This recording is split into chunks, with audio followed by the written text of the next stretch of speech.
Luis Donaldo Colosio se perfilaba como un candidato diferente. Quiero ser presidente de México para encabezar una nueva etapa de cambio. Suave en su trato, firme en sus palabras. Es la hora de cerrarle el paso al influyentismo, a la corrupción y a la impunidad. Apasionado en su visión de México. Yo veo un México con hambre y con sed de justicia. Esa pasión y esa visión le dio a Luis Donaldo Colosio una frescura pocas veces vistas dentro de un extenuado sistema político.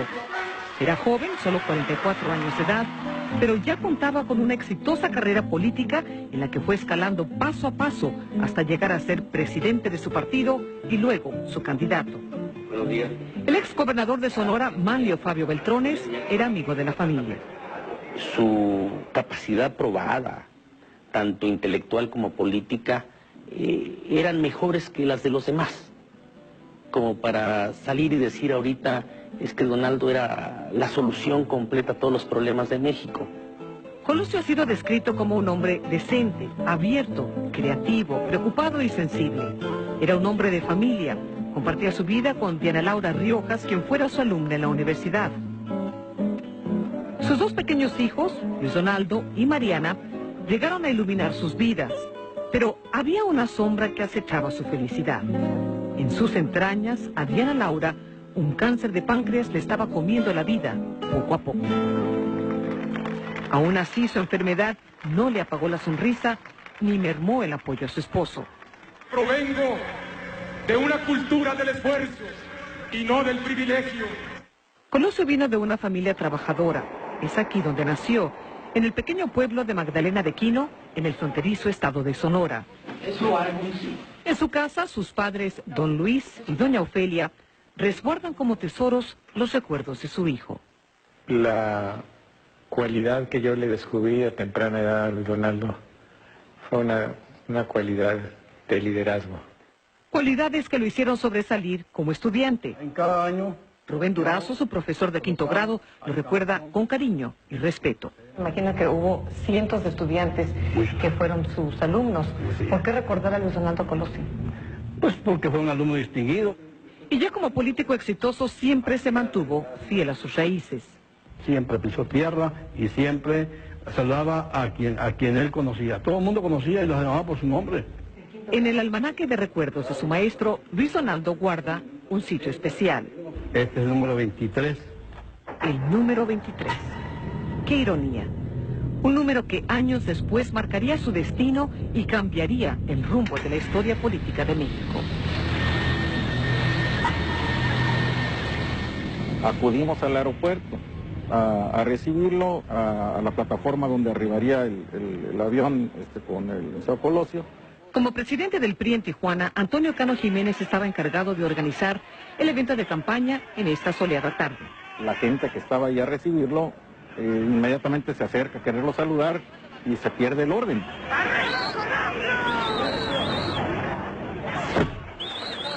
René Blanco estaba asignado a tomar fotos del candidato para la revista Z. Pues desde que llegó, yo ya lo tenía más o menos este distancia y no me le despegué. Conduciendo su propio auto, el candidato partió rumbo al primer acto proselitista del día.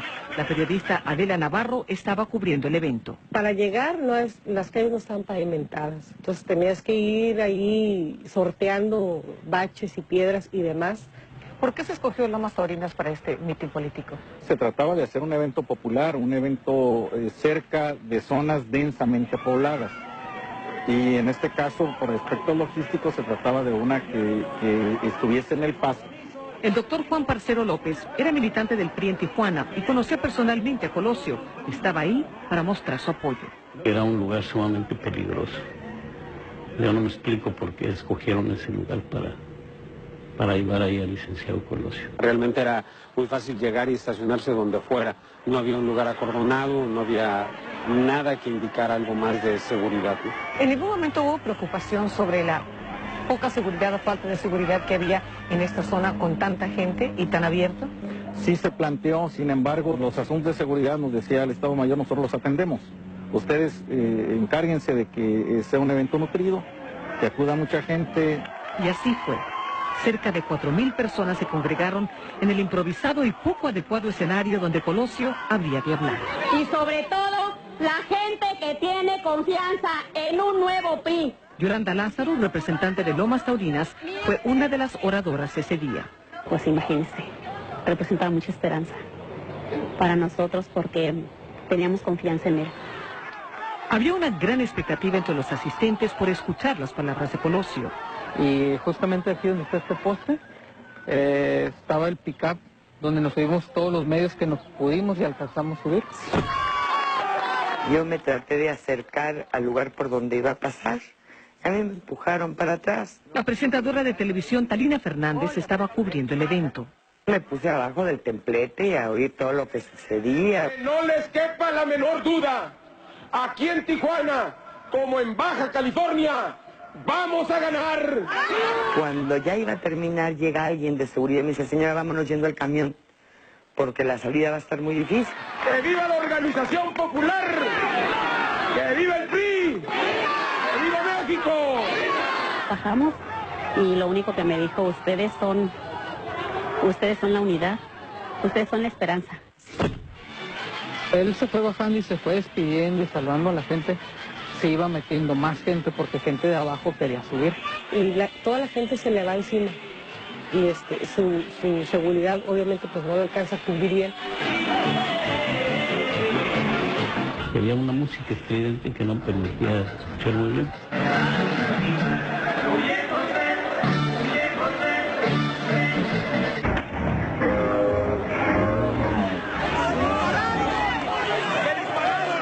Entró un muchacho al camión, ya gritos, dice, le dieron. Cálmate, ¿le dieron qué? ¿A quién? Yo caigo, algo cae entre las piernas de ella, dije, ¿qué pasó? Yo volteo, caigo de rodillas, veo que detienen a una persona, veo cómo le detienen la mano, veo un arma. Al parecer le dieron con un palo o con una piedra, entonces voltean del estado de prisión, me dice, no, fueron 2 balazos. Todos nos quedamos fríos, ¿no? ¿Y usted lo vio? Yo vi un flashazo. Vi que el licenciado Colosio estaba muriendo porque tenía sus ojos con nistagmus rotatorio, que es un movimiento convulsivo de los ojos. En desorden se le iban para un lado y para otro. Poco a poco, la realidad de la tragedia comenzó a calar en la conciencia de quienes acababan de presenciar un horrendo magnicidio. No puede ser, es decir, no lo podía creer, no podía asimilarlo, nunca he podido expresarlo. Nunca, son 10 años ya. El cuerpo de Colosio era cargado por varios hombres hacia la misma camioneta en que llegó. Mientras la multitud trataba de linchar al hombre que parecía ser el autor del disparo. Después, identificado como Mario Aburto. No sé si era un general o no sé quién era. De repente veo que lo agarra y le dice, cállate, porque Aburto para ese entonces él andaba gritando que yo no fui. Que fue el ruco, decía, fue el ruco. Ruco obviamente significa viejo. Ajá. Entonces él dijo que fue otra persona quien disparó en ese momento. Él decía, fue el ruco, que no sé qué. En ese momento comenzó un esfuerzo descoordinado por tratar de llevar a Colosio a un hospital lo antes posible. La camioneta donde lo subieron inicialmente chocó, porque te digo, el terreno estaba muy accidentado, no había orden, entonces todos los carros estaban mal estacionados. Lo sacan de esa camioneta y lo llevan a la ambulancia, que estaba más retirada. Al momento que subió la ambulancia, nosotros vimos el tipo de lesiones que traían, eran de bastante gravedad. Como paramédico, Héctor Manuel Díaz estaba consciente de la urgencia de tomar medidas y de la magnitud de lo que acababa de ocurrir. Se le intentó hacer todo lo posible, se le logró colocar intravenosos. Y así, de acuerdo con el informe oficial, 8 minutos después de ser acribillado, Luis Donaldo Colosio llega al Hospital General. Yo me acuerdo que subió a la banqueta y ahí lo subimos a la rampa con la camilla y lo entregamos a los doctores. Colosio, con sus signos vitales debilitados, se abría paso hacia el quirófano más cercano. La doctora Patricia Obanel estaba de guardia ese día en caso de una emergencia. En el momento que yo llegué tenía latidos mas sin embargo esos latidos no daban suficiente irrigación ni a su cerebro, ni a su corazón, ni a sus tejidos. Un ejército de médicos luchaba infructuosamente por mantener a Colosio con vida, entre ellos el cardiólogo Juan José Parcero. Logro entrar a la vena y logro meter el marcapaso. Aquí en el Hospital General cundía el pánico, había mucha confusión y una gran desesperación. La gente trataba de acercarse hacia donde habían llevado el cuerpo de Luis Donaldo Colosio. Y unos cuantos quedaron atrapados aquí entre la entrada del hospital y los quirófanos. Es ahí cuando comenzó una larga espera. Nos hicimos a un lado y ahí nos quedamos, a esperar la información de los médicos que fueran saliendo. No había organización. Y los periodistas seguían llegando al hospital. Y en el momento que voy subiendo las escaleras corriendo, veo que viene llegando Diana Laura. A Diana Laura, esposa de Colosio, quien lo había acompañado en el viaje de campaña, le dijeron que su marido había sido golpeado con un palo en la cabeza. Pasó corriendo y obviamente no se detuvo. Si todos quienes estábamos ahí en la antesala del quirófano la vimos pasar. Y después de ella el obispo. ¿Y cómo la vieron? A prisa, corriendo. Dentro del quirófano continuaban los esfuerzos desesperados, pero las esperanzas poco a poco se iban desvaneciendo. Usted me dice que si estaba vivo o muerto, yo le puedo decir que está más muerto que vivo. En la sala de operaciones también se encontraba Domiro García, el general encargado de la seguridad del candidato. Él se retiraba hacia el fondo del quirófano, hablaba por teléfono y nos decía, bueno, sigan haciendo lo más que se pueda. Entonces se retira un poco, está un poquito más de tiempo y regresa y me dice, bueno, yo creo que si ya no hay esperanza, pues ya hay que dar por terminado esto. Y empezó a pasar el tiempo y de repente llaman a Diana Laura. México estaba a punto de vivir una tragedia nacional, pero nadie podía sentir un dolor más profundo que los seres queridos de Luis Donaldo Colosio. A su padre, recordar aún le desgarra el corazón.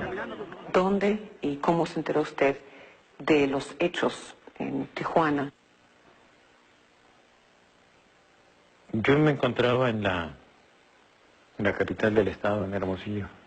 De repente la algarabía, la plática generalizada, que todo el mundo estaba opinando y hasta como de alegría, se fue tornando un poco tensa. Y dije, pues, ¿qué está pasando? ¿Por qué nadie se ríe? ¿Por qué? Y empiezo a ver las caras de algunos de mis amigos. Uno de los presentes en la reunión de funcionarios del estado de Sonora le pide a don Luis que pase al despacho del gobernador. Le informaron que su hijo había sido víctima de un atentado, pero que su vida no estaba en peligro. En cuanto me dijo eso, para mí ya no pensé en que se va a reponer, en que fue un golpe en el pecho, que ya me lo mataron, Su intuición de padre fue acertada. El señor licenciado Luis Donaldo Colosio, candidato del Partido Revolucionario Institucional a la presidencia de la República, ha fallecido. A las 7:45 de la noche del 23 de marzo de 1994, un manto de luto oscureció México y un asesinato político sacudió los cimientos de los mexicanos. Ese 23 de marzo no solo dejó de existir un hombre, sino para muchos mexicanos murió la esperanza de que él cambiara el destino de su país. Pero yo, que tuve la fortuna y el privilegio y la bendición de Dios de acompañarlo, de formar con él una familia. Diana Laura Riojas, viuda de Colosio, cuyo cáncer de páncreas seguía consumiendo su cuerpo, sabía en ese momento que sus hijos quedarían huérfanos. Yo creo que fue una tragedia nacional. El asesinato de Colosio reafirmó en los mexicanos esa hambre y sed de justicia que veía en ellos el candidato priista. Desde el mismo momento del disparo comenzaron a lanzarse culpas y denuncias. me llamaban del partido para decirme que estaban amotinados, que la gente pedía que se acusara a Acción Nacional, que irían de inmediato a tomar el centro de gobierno del Estado. En primera instancia fueron detenidos el joven, identificado como Mario Aburto, y otros 2 sospechosos, Vicente Mayoral, por haber sido señalado por Aburto como el autor del crimen, y Jorge Antonio Sánchez Ortega, porque tenía una mancha de sangre de Colosio en su chaqueta y un leve parecido a Mario Aburto. Nos llevaron ahí a la PGR y ahí fue donde vi yo a Sánchez Ortega, que se parece a Mario, y ahí lo tenían. María Luisa Aburto, madre del principal sospechoso, también fue detenida. Nos esposaron a mi cuñado y a mi hermana y a mis sobrinos. Nos llevaban esposados de los pies y de las manos, que los iban a matar si no les decían dónde vivía yo. María Luisa y Rubén Aburto dicen que su familia fue humillada y amenazada y niegan rotundamente que su hijo haya sido el culpable de la muerte de Colosio. No, mi hijo no disparó. Mi hijo no disparó. Yo vi cuando le dieron el balazo. ¿Estaba caminando al lado de él? Yo iba a un lado de él. Yolanda Lázaro, la militante priista que caminaba detrás de Colosio después de los discursos, asegura que el que disparó es Mario Aburto. Yo vi un flashazo. O sea, yo pensé que era una cámara, porque uno va pues caminando y no va uno a ver un asesinato ni nada de eso. ¿Usted está segura que fue Mario Aburto, el hombre que está en la cárcel? Sí, porque yo me peleé con Aburto desde temprano. ¿Y por qué se estaba peleando con Aburto? Porque él estaba callando a la gente para que no gritara Colosio. Sin embargo, lo que el doctor Parcero recuerda de ese momento es otra cosa. Lo tuve enfrente de mí y es un rostro que jamás en mi vida se me va a olvidar. Lo llevo grabado en mi mente, en mi pensamiento, porque lo tuve cerca. ¿Y esa persona que usted vio, quien supuestamente disparó contra Colosio, es la misma persona que está detenida en la Almoloya?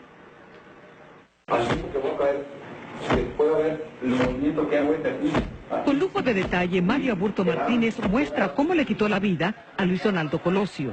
Se activa el arma. Así lo relató en una recreación de los hechos en la prisión de Almoloya. Pero ni su propia confesión ha logrado apaciguar las dudas de quienes aseguran que Mario Aburto no es la misma persona que le metió un balazo en la cabeza a Luis Donaldo Colosio. Yo vi el rostro del que supuestamente disparó y no es el mismo que presentaron en la televisión. No es Mario Aburto. Para mí no es Mario Aburto. Su padre coincide. Mi hijo nunca se mira cerca de Colosio, nunca. Son otras personas las que se miran. Rubén Aburto dice que su hijo le aseguró que lo obligaron a confesar a base de torturas. Le vendaron los ojos y que le pegaban, ¿verdad? Y que tú te tienes que echar la culpa. Esta foto fue tomada segundos después del disparo. Se tomó esta foto cuando a ti te detuvieron. Y nada más queremos que nos digas si este eres tú. Esto lo asegura Aburto en esta entrevista con Jesús Blancornelas del semanario Z de Tijuana, la única que ha dado desde la cárcel y que por primera vez se transmite por televisión. Cuando saqué yo el arma, iba a disparar al que pasó la persona, quise levantar el arma, y en eso cuando la levanté me tropecé, y al tropezar fue como se dio el accidente.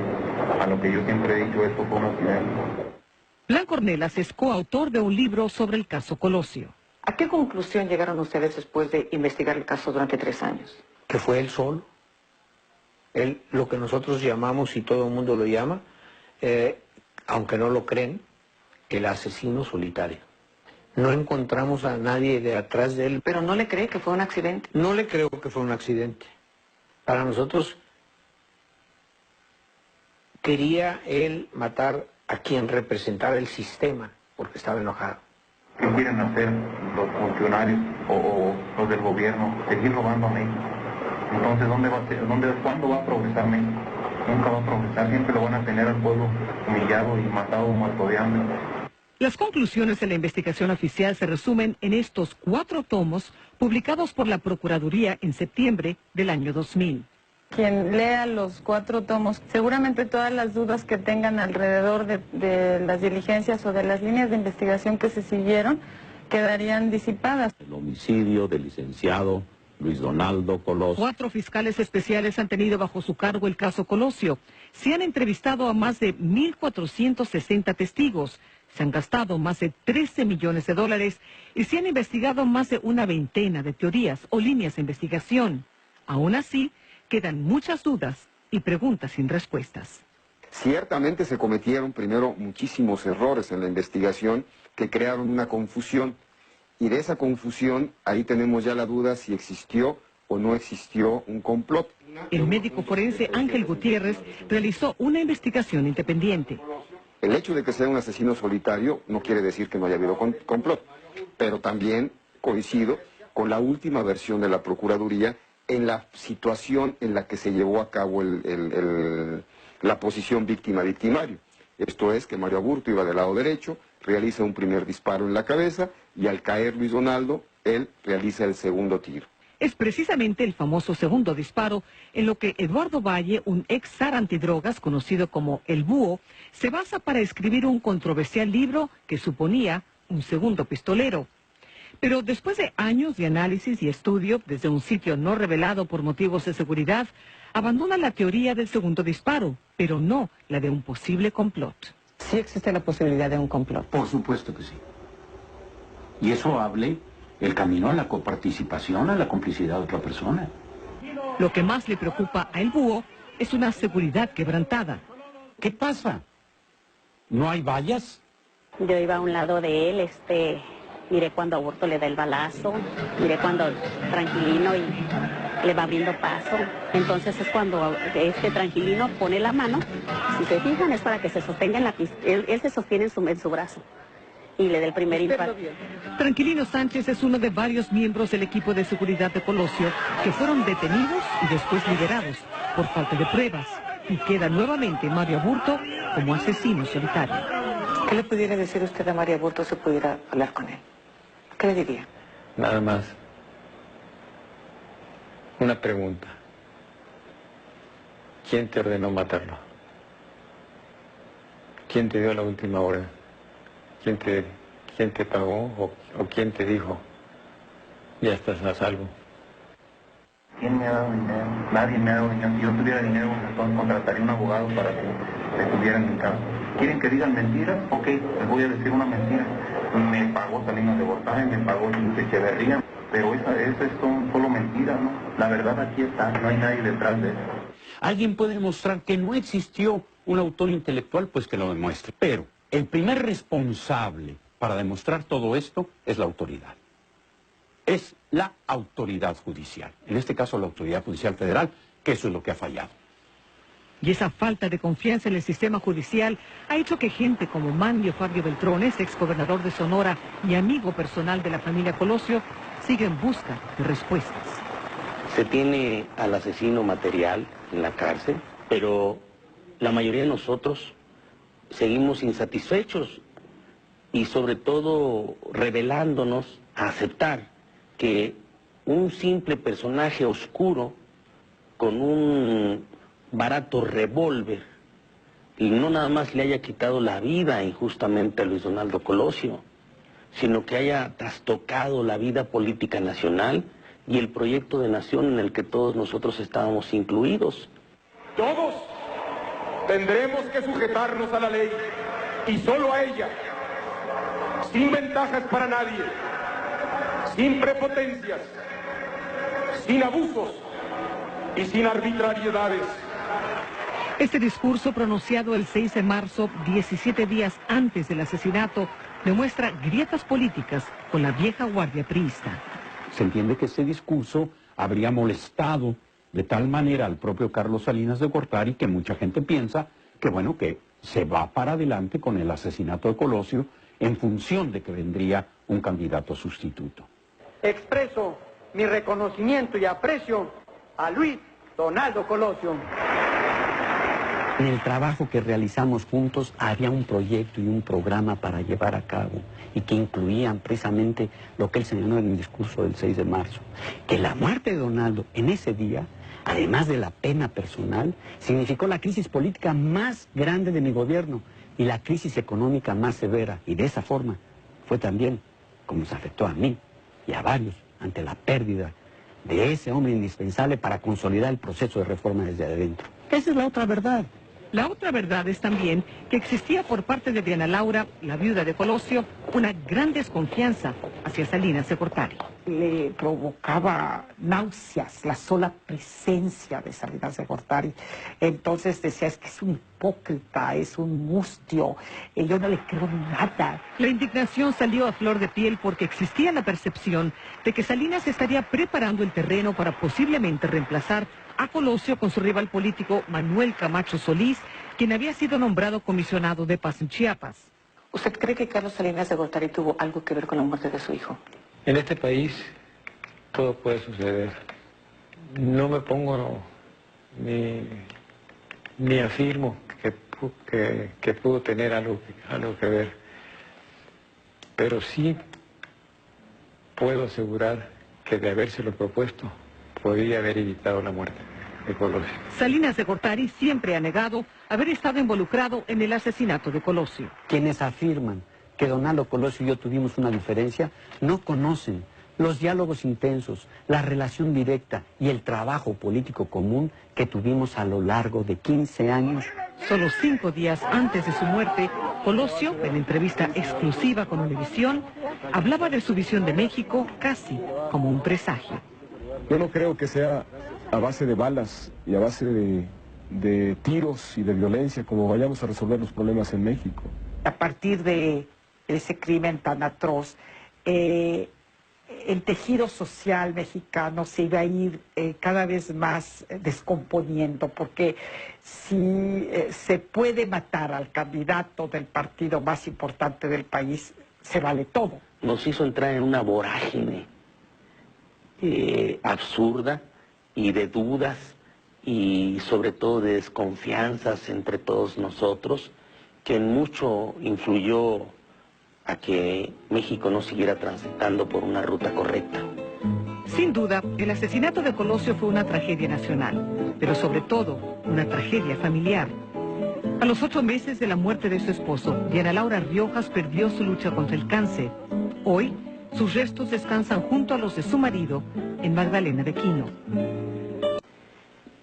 Fue el hijo adorado que en el momento que más lo necesitaba, en el momento en que más amor sentía por él, se lo llevó Dios. Yo veo un México con hambre y con sed de justicia.